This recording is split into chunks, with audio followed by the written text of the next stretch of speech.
Hi guys, magandang hapon. Ayan guys, hindi maganda ang panahon ngayon dito sa amin guys. Makulimlim. Ngayong hapon na ito. Ayan, umaambon guys. Maputik na naman ang aming kapaligiran guys. Kasi umambon na naman. Ayan guys, sasaing pala ko guys.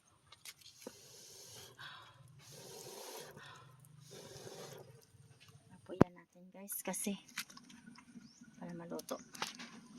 Saing kami guys. Ayan yung ulam namin mamaya guys. Adobong sitaw. Adobong sitaw guys. Ang ulam namin mamaya.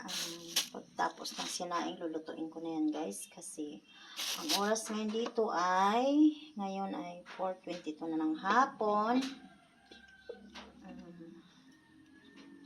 Ayan, nakaready ng aking sitaw na lulutuin. Di pa kasi tapos yung aking sinaing guys.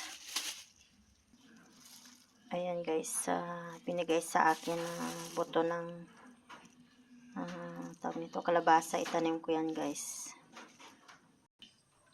Ayan yung laing guys, yung gabi pala guys, lalaingin bukas.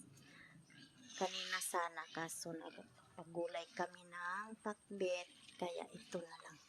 Bukas ang aming lulutuing ulam, ang gabi. Gawin namin laing. Guys, update sa aming mga pananim.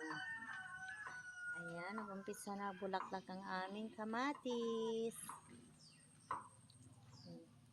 Yung ano guys, yung ito, kamote, talbos ng kamote nilipat namin dito.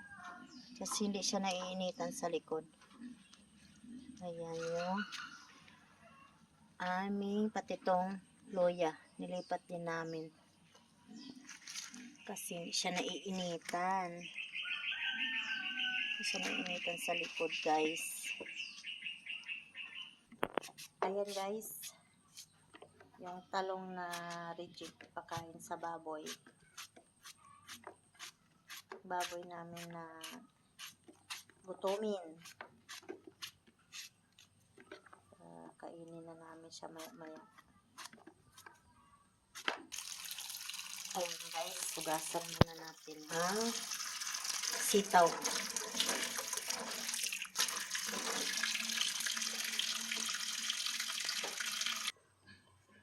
Ayan guys, tapos ko na mahugasan ang sitaw.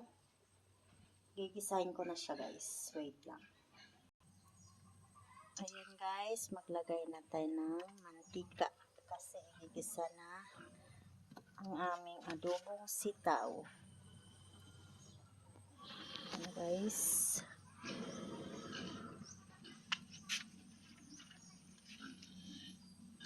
Hindi pa mainit yung mantika. Ayan. Isa na guys, hindi pa talaga mainit yung mantika guys. So, ayan guys, ginagisa na guys.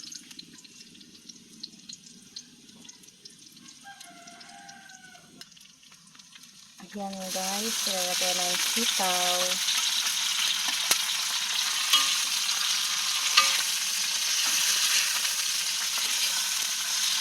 Halo-halo.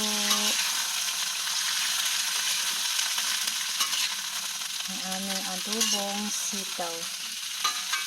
Ang kahoy namin guys ay hindi pa masyado tuyo, kaya hindi pa siya madingas.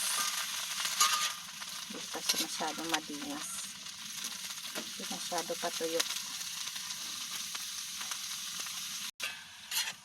Ayan guys, malapit na maluto ang ating adobong sitaw, ulam ng hapunan guys.